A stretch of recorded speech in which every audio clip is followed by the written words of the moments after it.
কোথাও যেন একটা শুনেছিলাম, যদি করতে চাও ফান্ডা তো রোজ খাও আন্ডা।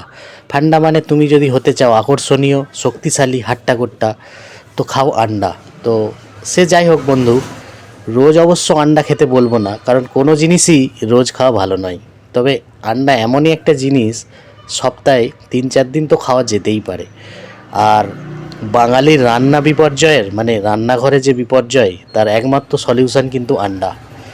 মানে ধরুন ঠিকঠাক সবজি পাচ্ছি না, আরে সমস্যা কি আছে, আন্ডা তো আছে।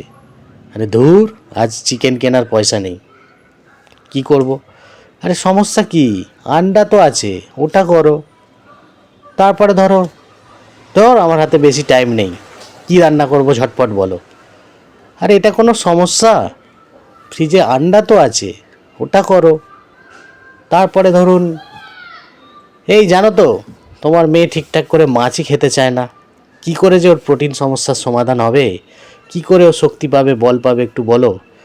আরে এটা কোনো প্রবলেম? আন্ডা করো, ওকে রোজ 2টো করে আন্ডা খাও, তাতেই তোর প্রোটিন সমস্যার সমাধান হবে, তাই না বন্ধু? তো এই হলো আমাদের আন্ডার গল্প। তো আজ আমাদের দুপুরের মেনুতে ছিল এরকমই আন্ডার একটা সুন্দর কারি বা রেসিপি, সেটা দিয়ে বেশ মজা করেই ভাত খেলাম। অবশ্য আমার ভাগে ছিল 2টো এগ কারি।